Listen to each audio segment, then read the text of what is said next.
letak syarat untuk memiliki akhlak mulia. Ustazah, kalau suami saya okey. Dah dia buat perangai. Macam ni lah saya. Kalau dia okey, memimpin ke syurga, saya insya-Allah jadi wanita syurga. Bahayalah macam tu. Allah bagi kita akal untuk berfikir. Kita sendiri ada daya kemampuan kita untuk berubah.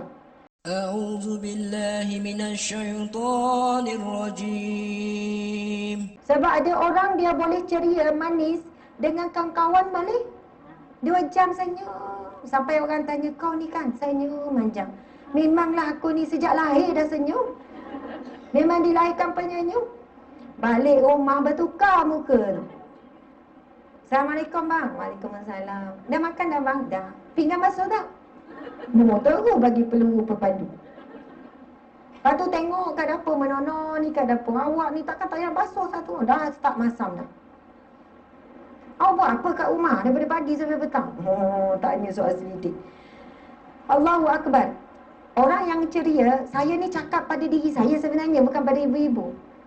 Bila disebut sifat antara sifat wanita ahli syurga, berwajah tenang, berwajah ceria, sebab itu adalah ciri-ciri wajah Rasulullah sallallahu alaihi wasallam.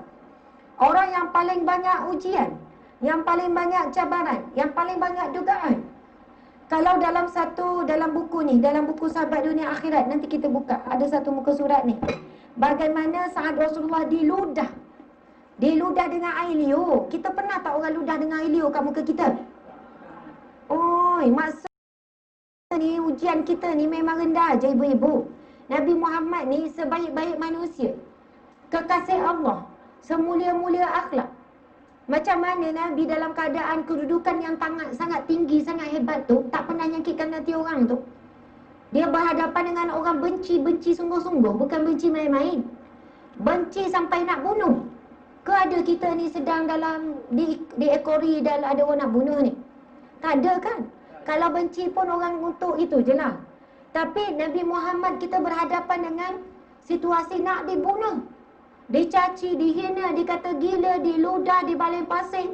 Maksudnya ujian bukannya main-main, bukan ringan, yang paling berat. Satu ketika Nabi Muhammad sallallahu alaihi wasallam dalam keadaan apa? Dibaling dengan pasir, diludah dengan air liur, bukan pada badan, bukan pada tangan dia, pada wajah. Subhanallah. Kemudian datanglah seorang kanak-kanak kecil pergi menyapu wajah si ayah. Kemudian bila ditanya siapakah kanak-kanak itu, kemudian ada sahabat menjawab, itu adalah Zainab. Masa ni Zainab kecil.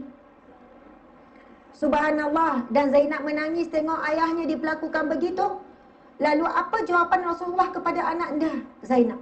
Rasul jawab, wahai anakku, jangan engkau kecewa, jangan engkau sedih, jangan engkau bimbang. Sekiranya satu hari nanti ayahmu akan mati terbunuh kerana jalan Allah, kerana perjuangan ni.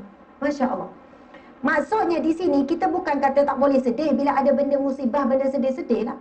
Tapi bukan berlarutan lama, sampai berhari-hari, sampai berbulan-bulan, sampai bertahun-tahun. Memang kita sedih kalau kematian suami, kita sedih kalau kematian anak, kematian ibu ayah. Tapi janganlah biarkan diri kita berlama meratapi takdir Allah, sedangkan ada takdir Allah yang lebih indah di hadapan sana. Jika kita cepat-cepat memilih untuk redha, cepat-cepat memilih untuk melepaskan, kerana suami bukan milik kita, anak-anak bukan milik kita, bahkan diri kita sendiri bukan milik kita. Masya Allah, Allahu Akbar. Jadi wanita ahli syurga ni mempunyai pacaran ketenangan dan ceria ni. Dia bukan, kita ni kadang bergantung pada hari tu. Kalau hari tu apa kita panggil, tak ada ribut, tak ada taufan, kita ceria lah. Tiba-tiba pagi-pagi suami dah buat perangai, satu hari dia masak. Maksudnya sifat ceria dan tenang ini dia bukan menggantungkan kepada keliling. Ada orang, Ustazah saya ni, sebenarnya saya ni penyayang, Ustazah saya ni lemah lembut, tapi sebab perangai suami tu saya jadi kasar. Maksudnya dia gantungkan diri dia pada suami, pada anak. Saya Ustazah, sebenarnya saya bukan macam ni, tapi saya jadi kasar kat rumah. Buat budak-budak tu menguji sabar sungguh lah. Bertempih saya geram. Saya cakap pada diri saya sendiri ni Bila kita selalu meletakkan untuk sabar, untuk jadi tenang, untuk jadi ceria pada sekeliling, kita tak akan dapat. Tapi kalau kita nekat, ya Allah, aku nak mempunyai akhlak yang mulia. Antaranya Rasulullah sallallahu alaihi wasallam sentiasa berwajah ceria. Para sahabat sebut, para isteri Nabi pun sebut. Jarang, bahkan tidak pernah ada sahabat Nabi ni tidak pernah aku melihat wajah Rasulullah melainkan dalam keadaan tersenyum. Bukan Rasulullah sentiasa bahagia, Rasulullah ada juga sedih, derita, tapi sentiasa wajah tu senyum. Kalau kita buat satu hari lah macam tu, kok suami kita pelik kan? Senyum aja.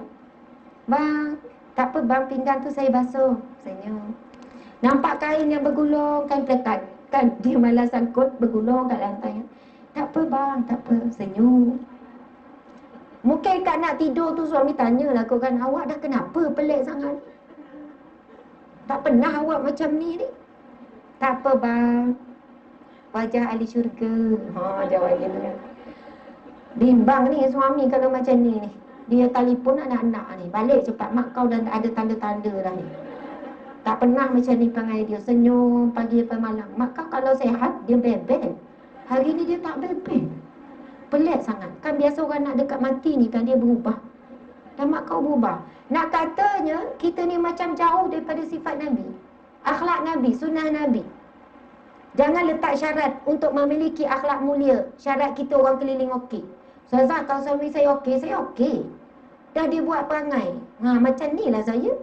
Kalau dia okey, memimpin ke syurga, saya insya-Allah jadi wanita syurga.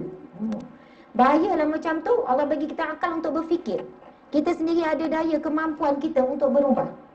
Jadi jangan tangguhkan nak berubah. Dulu saya jadi perunicah rumah tangga, ramai isteri macam tu. Ustazah, nasihatkan sikit suami saya ni. Suami duduk sebelah. Muka macam tak nak layan. Kenapa nasihat? Yelah Ustazah, dia kan suami patut memimpin saya, memimpin anak-anak. Ustazah nasihatkanlah sikit supaya dia buat kerja dia sebagai suami, bertanggungjawab. InsyaAllah kalau dia baik, dia okey, saya pun akan berubah lah Ustazah.